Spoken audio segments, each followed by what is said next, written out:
Hey, thanks for joining me. The Wolverine, was it just a mini series, right? From Chris Claremont and Frank Miller. This one's been a long time coming. Wolverine, for the most part, especially when I was younger, was my favorite character. And I know, it's Wolverine's another one of those characters that's, depending on who you are, you might feel like he's just been kind of done to death. When a character is so hyper popular and he's been everywhere and there's been so many different things done with him, I can see how it could kind of get old. But my kind of attachment to the character is more based on kind of who he was when I was much younger. He was such an interesting guy. You can't help it as a kid. You look at the guy who's a angry little fighter and he's got knives in his hands and he likes to stab people. I mean, that's kind of awesome.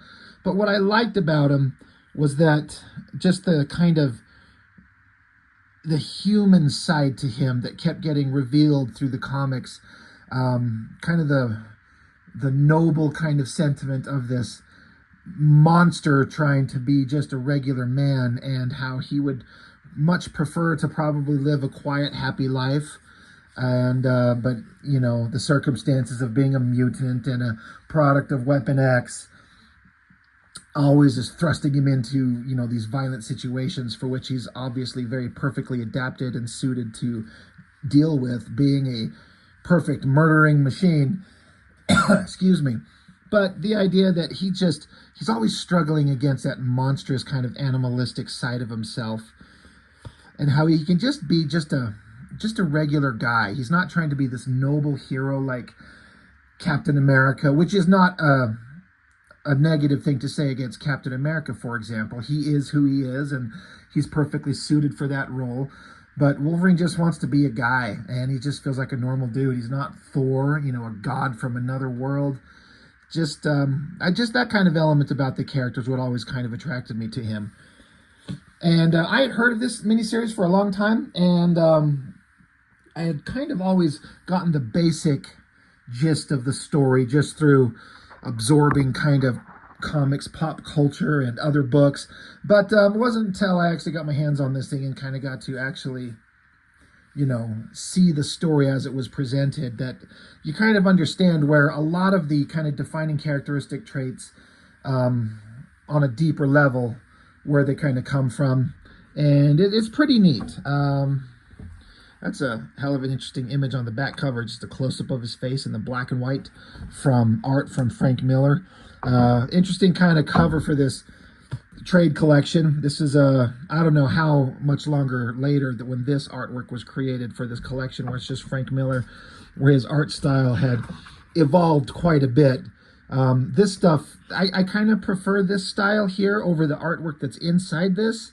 You'll see what I mean. It doesn't feel like Frank Miller on the inside of this book as much as it is, the stylistic kind of way that Frank Miller's art becomes as he kind of progressed through his career and started drawing for himself and doing Sin City and 300 and things like that.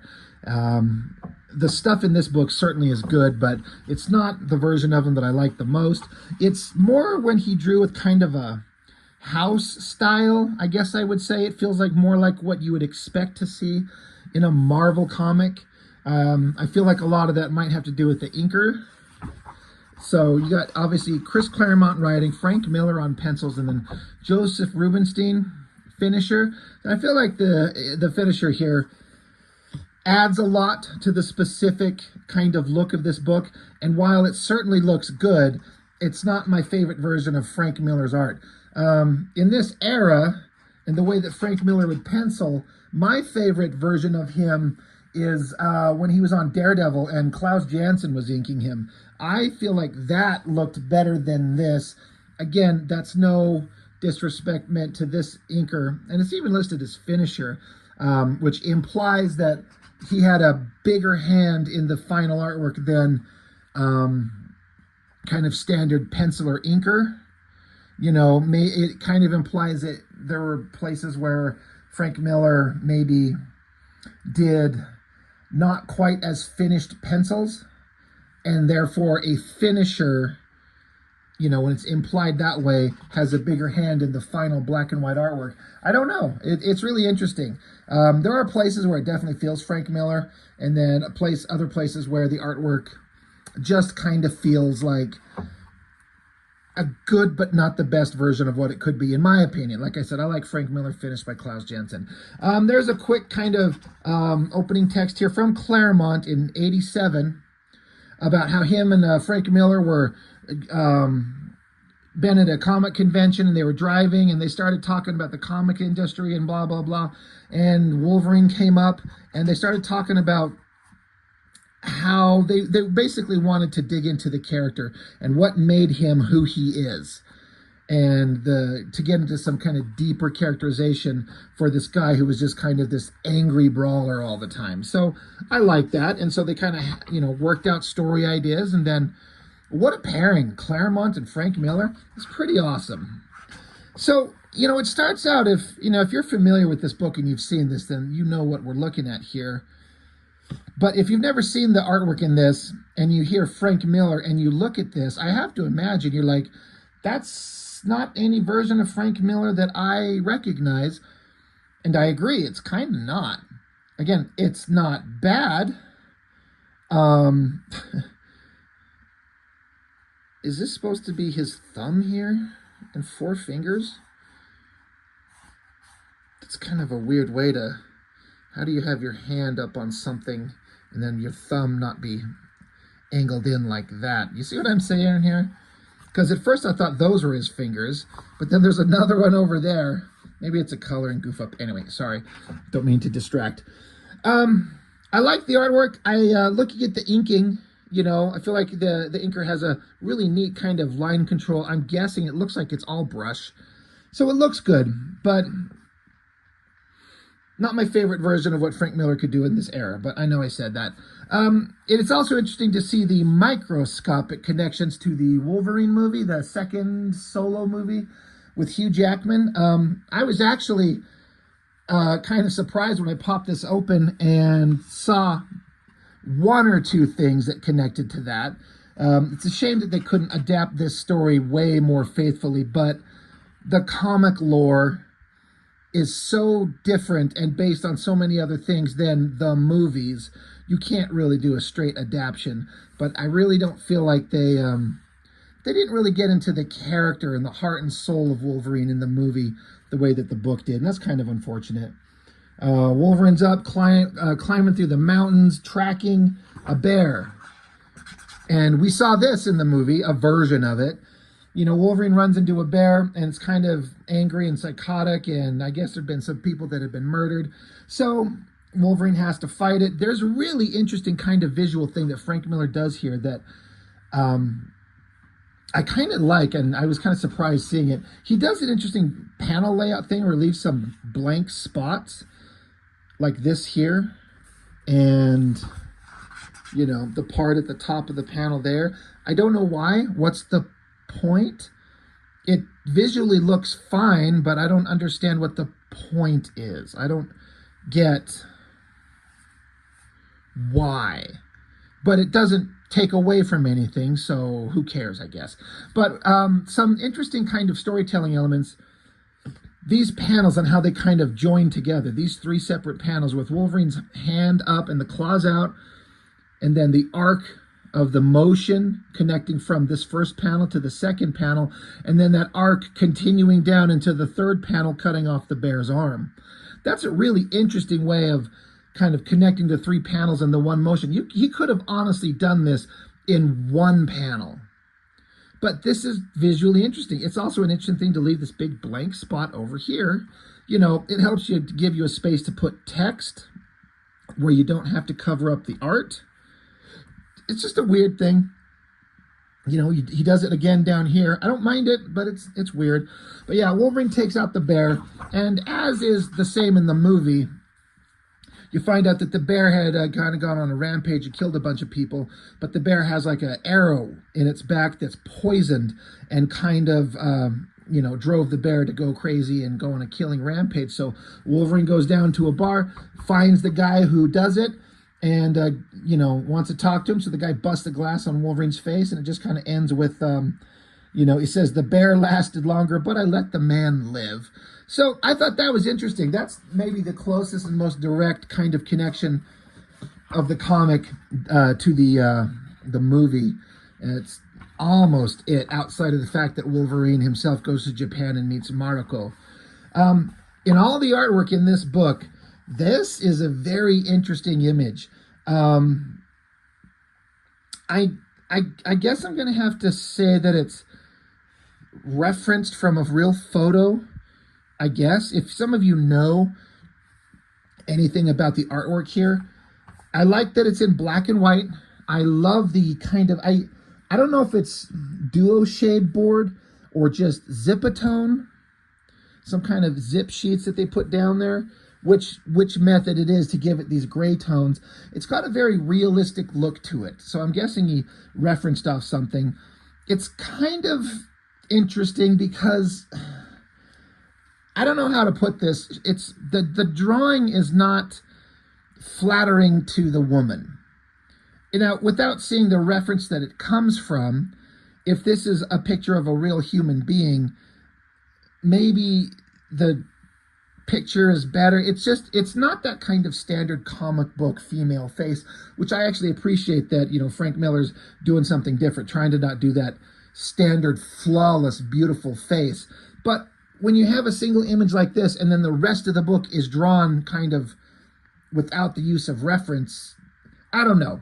I like it artistically, but it's not the most attractive face. And, not everyone has to be a supermodel, like super beautiful, but it's just a little goofy looking. I'm sorry, I don't know how else to say it. But, Wolverine gets back to wherever he's at on his own. Yeah, it says he, basically ends up back at the X-Mansion. He finds a bunch of letters and things like that he sent to Mariko because they've already met at this point and they've built a kind of a relationship. There's, an expression of love between them.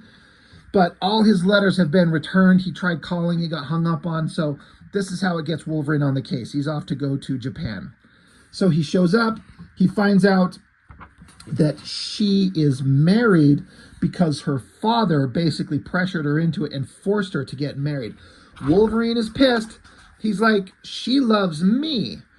And this guy that he's kind of communicating with says, look, she's got an obligation. She has to do this. So sorry, but that's how it is. And so Wolverine gets all suited up. He's going to go figure out what the hell's going on. Really digging the artwork here. And man, the line work, the ink work on this, I'm really digging these really nice sharp lines of shading in the lower leg down here. Again, I'm pretty sure this is probably all brushwork. Looks great. And I have to say, the brown and tan costume, that's my favorite version. I'm kind of bummed out that they moved away from it to go back to the yellow and black one, which yellow and black looks great. But to me, the brown and tan costume was Wolverine kind of maturing and growing up and becoming less a mindless kind of just berserker, youthful idiot. And he kind of grew up and matured, and that's what the brown and tan outfit was an era of that. And it's just been gone for decades. It's kind of, I wish they'd bring that back. But so basically Wolverine, he, shows up to Mariko's estate, has a face-off with the wolf. He sneaks in, finds her. She's in the garden beneath the statue of the Buddha, and has a conversation with her in the dark. She's kind of avoiding him. He's like, what the hell? Why did you not communicate with me? What happened? You owe me an explanation. And she says, I'm married. What was once between us is no more. He's like, I don't accept that. She's like, I have no choice. So he's like, God damn it, look at me. And then this look of shock on his face. I really like that shot and the uplighting on that. It looks really good. But then we get to see her, and someone's obviously been beating the piss out of her. And she's shamed and embarrassed. Her honor is kind of shaken here. And you know that if there's a innocent woman, especially one that Wolverine loves, and some dude is beating her up, you're a dead man. But Wolverine, he's about to flip out, but she's like, just calm down, hold on, stop, come with me. Wolverine's like, dude, I loved you, and she's like, I love you too, but I am bound by far more important obligations. So she kind of explains it, and then the dude who she's married to shows up, and he's an ugly fucking putz, and Wolverine's, he's like, I'm gonna just kill the shit out of you. But she kind of stops him, and please don't kill him. So Wolverine says here in his inner thoughts, like, he shouldn't have listened, but out of respect to her, he's not going to kill this guy. He's going to, he's just going to leave because she basically asked him to. And then suddenly he's hit with throwing stars, and they're laced with a drug that knocks him out. This is a very Frank Miller thing. I've seen this done in some Daredevil stuff where it's like a close-up of the eyes and it kind of zooms in closer on it.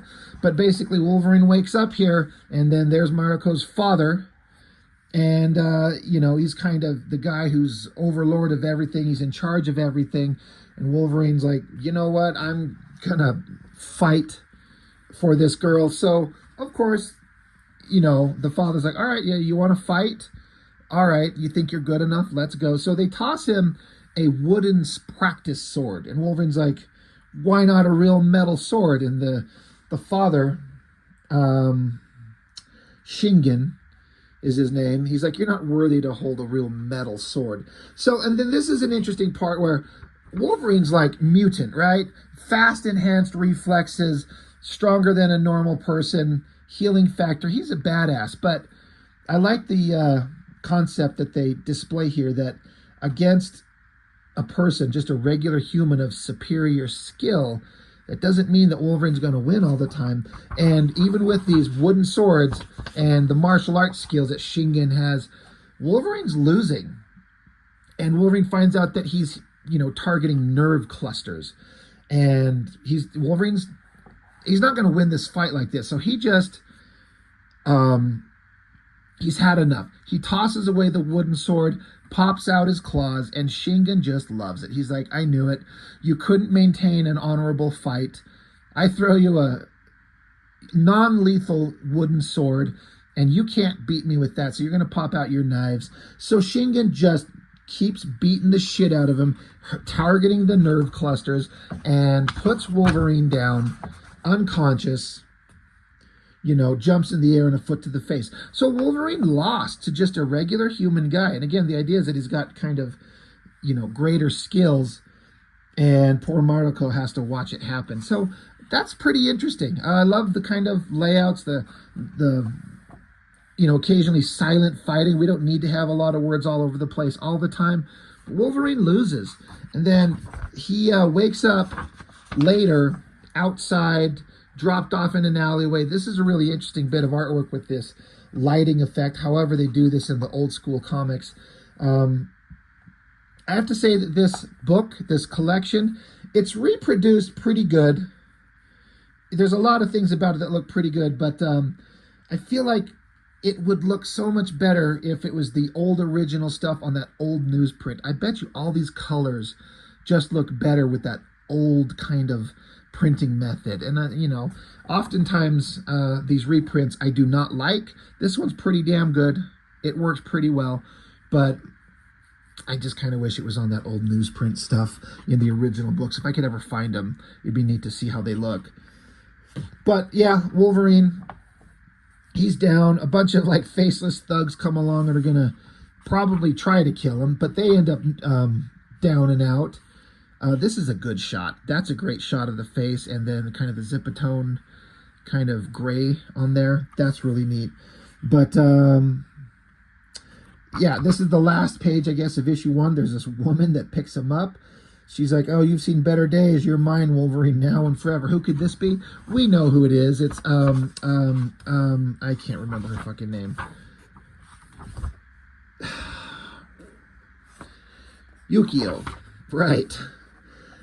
This is another one of those shots of Wolverine that I'd seen forever, and I didn't know for the longest time that was Frank Miller.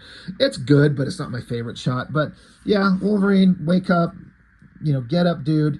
And then this is interesting because long before, obviously, I saw this book, I was introduced to the hand ninjas in Uncanny X-Men drawn by Jim Lee.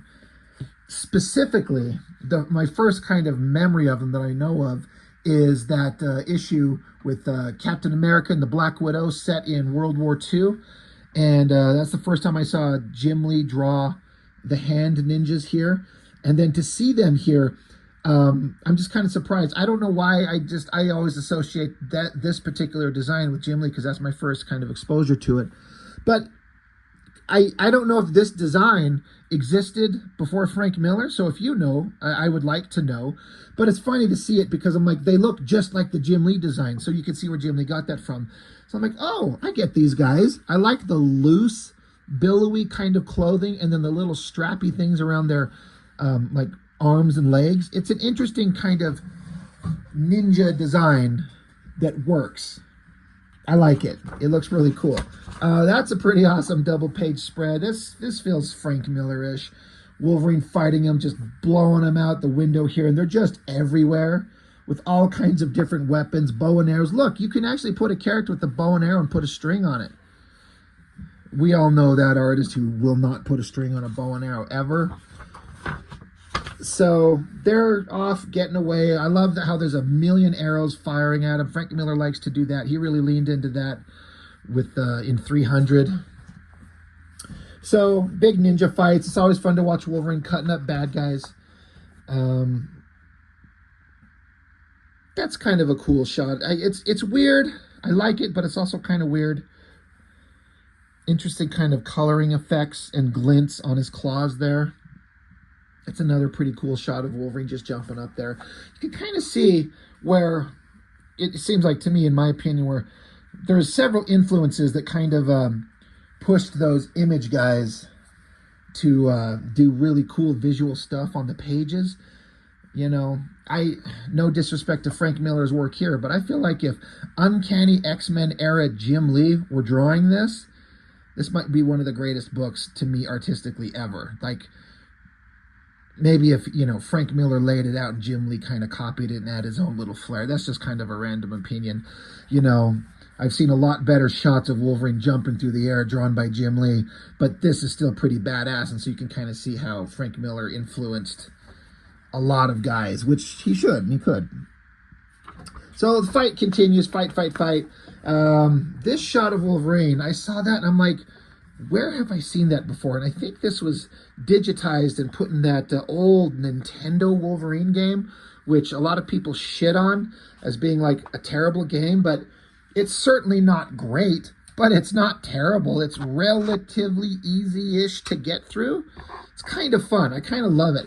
But I'm pretty sure this image was used in that video game. That's a great shot right there. With the shadows, again, I wonder if there's some photo reference going on. Great ink work, again. You know, again, I know I said that this is not my favorite version of Frank Miller's work, but it looks pretty freaking neat. But yeah, they take on the hand. So now Wolverine and Yukio are hanging out. So they, you know, they have their little adventures. She's flirting with them and trying to, you know, whatever her kind of goals are with him. But Wolverine's stuck on what's going on with Mariko. Why is she marrying this guy? Why is this whole thing going on? So the story kind of goes off in different directions with Yukio doing things, digging into information. She ends up confronting Shingen here. And of course, she can't face him down at all. So Wolverine and Yukio go swimming. Not the greatest drawing of these characters underwater, especially her. That looks really weird. But they sneak into the fortress here to get inside, and there's some interesting kind of, you know, cultural dress up with the face. Another kind of weird shot of Wolverine jumping through the air. I appreciate that, you know, Frank Miller's pushing it to make it dynamic and interesting. It's okay. Another kind of cool fight scene. Look at these eyes on Wolverine's face here. That's kind of interesting. It's like, it's not so much that he drew in the eyes as he just kind of didn't render or he stopped the rendering of everything around the eyes. I don't know if that makes any sense. It's interesting. It makes him look kind of psychotic and, like a madman. But, they're just fighting their way through a bunch of bad guys. You got to have some action and some filler. I like this shot of, the blade hitting Wolverine's shoulder, and then Wolverine using his hand, swiping, snapping the sword, because his unbreakable skeleton, he can do that. Stabbing these guys all to death. Like these shots, all these fight scenes. Like, this is working pretty well. But as they get inside the complex and Wolverine just stabs all these people to death, Mariko catches up, and she's there, and she sees everything that he's done. And I guess the idea is that she, this human woman who hasn't seen this side of Wolverine, this man that she loves, that she's shocked by the ferocity of who and what he is. And it kind of defeats Wolverine that she's so disappointed. And Yukio's like, I gotcha, she's kind of trying to turn Mariko against him. That's another image of Wolverine that's been around forever and stuck with me. He looks very sad. It's interesting how Wolverine's hair, the standard kind of cliche, pointy, animalistic hair, Frank Miller really leans into it. And in this era, it just kind of worked. But I feel like in recent years, decades, they've softened up this pointy thing. And I both dig the pointy thing, but it also kind of looks silly when you think about it. It works in comics, but it doesn't exactly translate. But now Wolverine, he's in a bar, and he's doing what he likes to do, which is fight motherfuckers to deal with his anger and his pain, throwing guys out windows. So that's cool. Another kind of, I want to say, I was going to say cliche Frank Miller shot. I don't mean that in a negative way, but a bunch of characters in the overhead looking down, pointing a million different arrows at Wolverine. This is a shot that was kind of in the that movie with Hugh Jackman. It looks neat, and again, I see that, I'm like, yeah, I've seen Frank Miller do this, but where? Maybe just in 300, I don't know, maybe some other places. But yeah, Wolverine's drunk off his ass, and Yukio's, again, trying to steal his affections, but of course he's not having it. Then Wolverine kind of passes out and has this dream of being this ancient warrior in ancient Japan, and gets just loaded up with arrows, and Mariko's there at the end with an arrow to shoot him, and he's not having great dreams. Yukio ends up fighting ninjas again, and because she's still kind of trying to win his affections, and when he comes out of his passed out state, he just says Mariko, and so that pisses her off, so she kicks him in the face and just leaves him there. It's not the best way to win his affections. It's interesting how Frank Miller draws this girl, this Yukio. She's,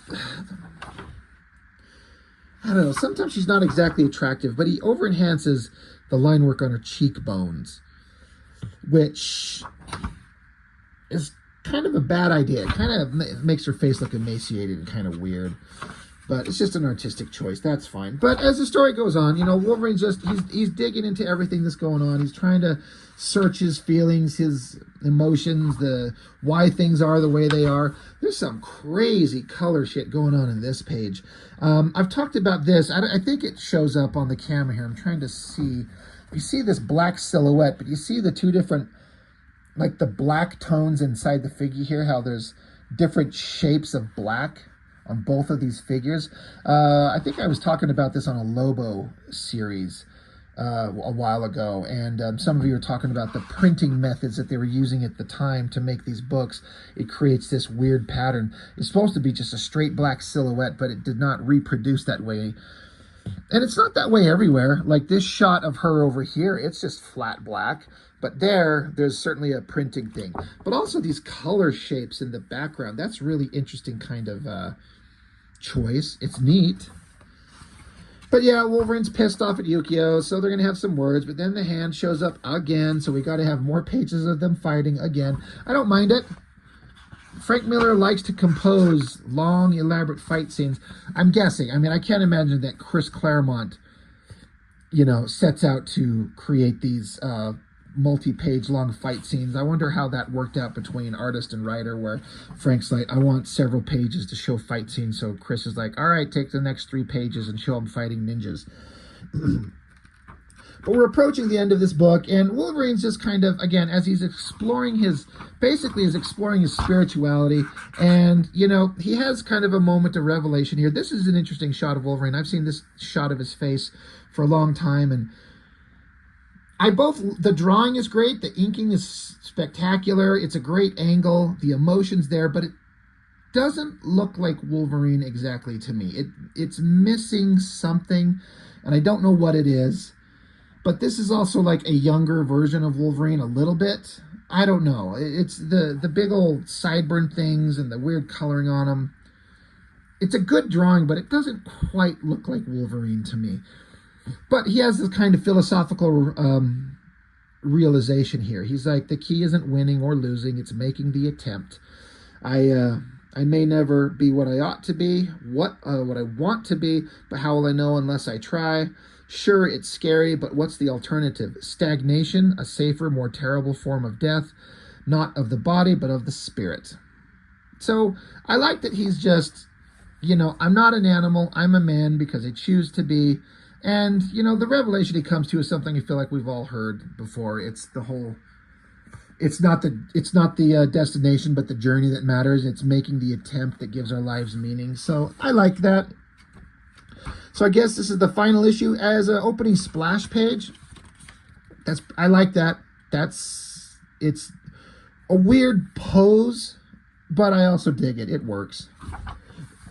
So once again, Wolverine's on the job. He's in his outfit, and he's going to go kick some Shingen ass, at least is the idea. That's another great shot. Great ink work going on there. Classic old school inking with brushwork. Looks like more zipatone on the face there. But Shingen gets a note. It just says, tonight, you know, it comes in a box with a bunch of hand ninja hoods, implying that Wolverine killed them all, and just says, tonight, like, we're going to have our final showdown. Okay, great. So then Wolverine goes and gears up, and it's just this interesting to get this little crossbow weapon.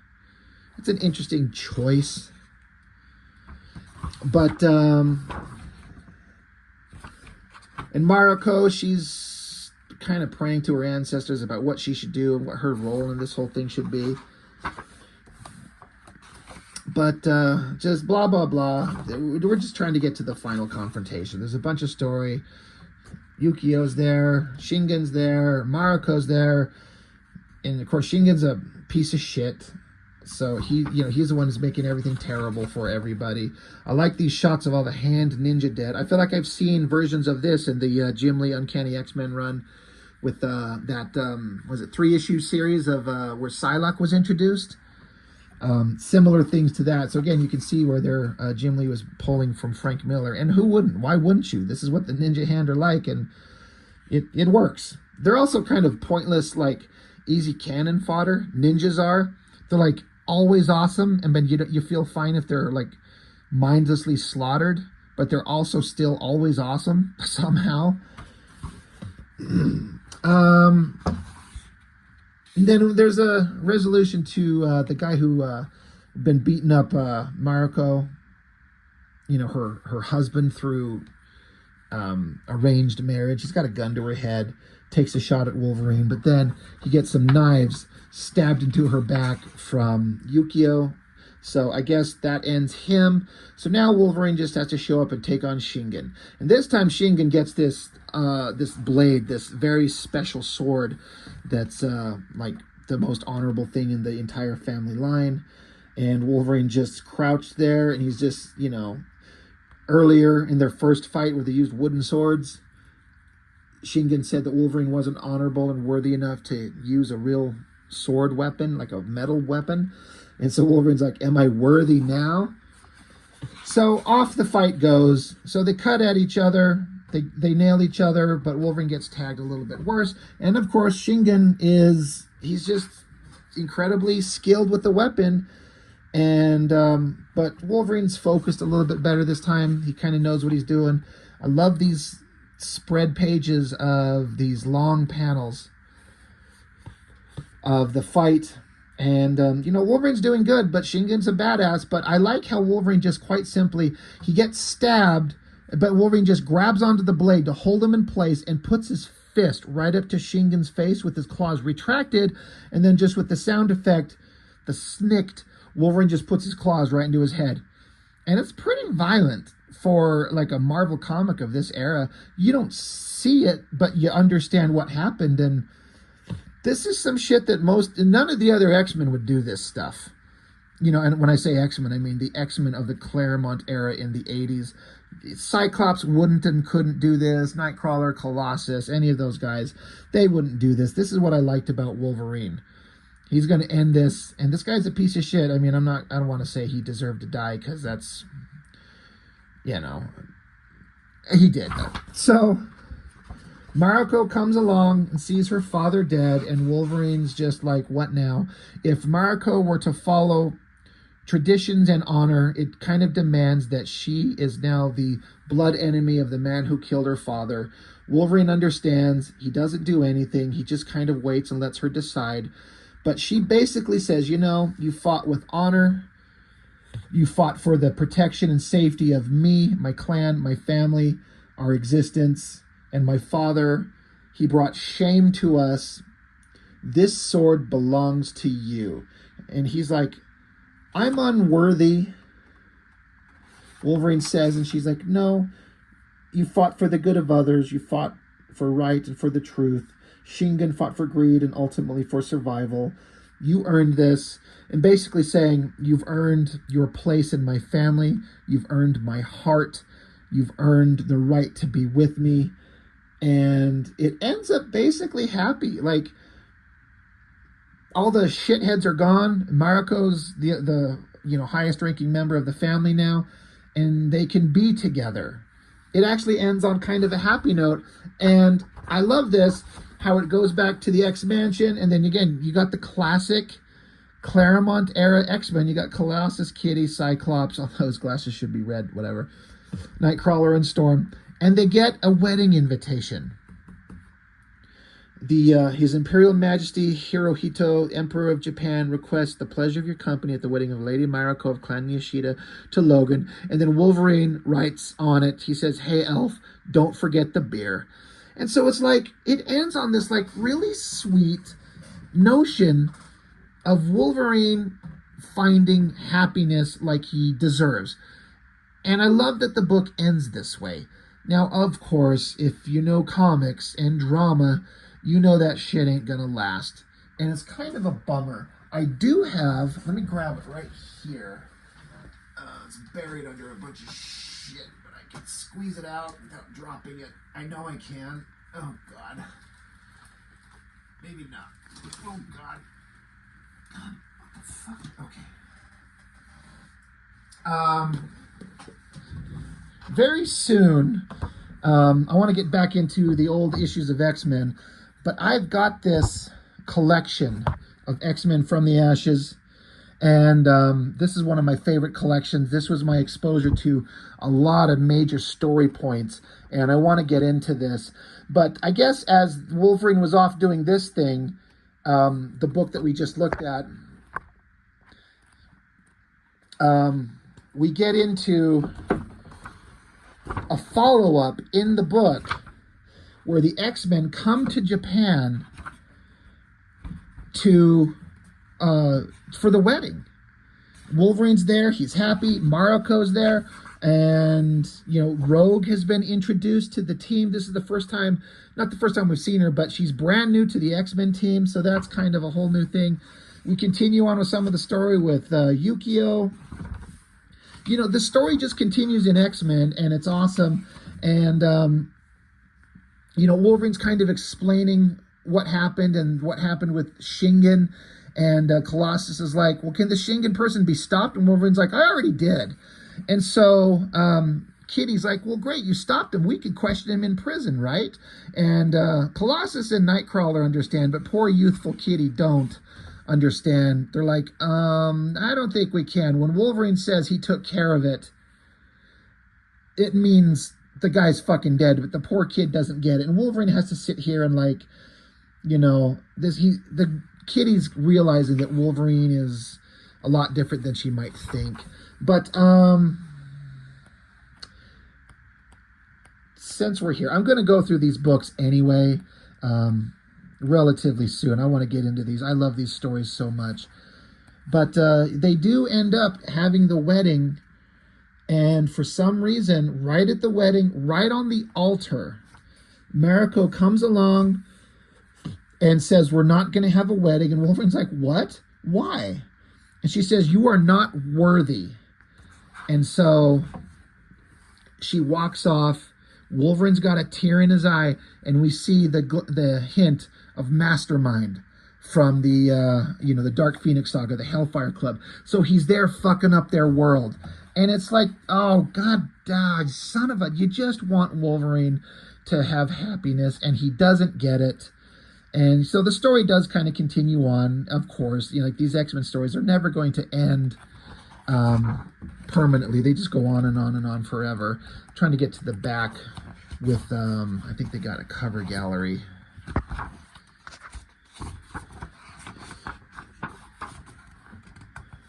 Yeah, there it is right there. That same kind of the wedding invitation, but a sword stabbing through it. Poor Wolverine, he never has happiness, and that's the character's arc.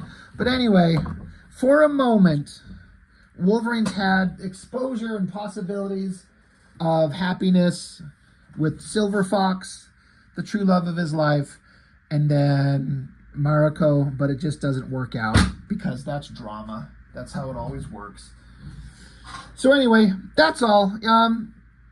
Pretty good stuff. I was going to say it's not my favorite read. The pacing's, I think it was perfect for the era that it's in. And I feel like the overall story is great. But sometimes reading it, the pacing of it was a little slow. But who am I to judge? I mean, it's a Chris Claremont Wolverine story. It's defining to the character. So I like Wolverine a lot. He's changed so much. They've added so much nonsense to his backstory. It's just laughably stupid. I don't like it. But it's good stuff. So, Wolverine, Claremont, Frank Miller, you kind of can't go wrong. So I guess that's all I've got for now. Thank you for watching. I appreciate it. I'll see you next time.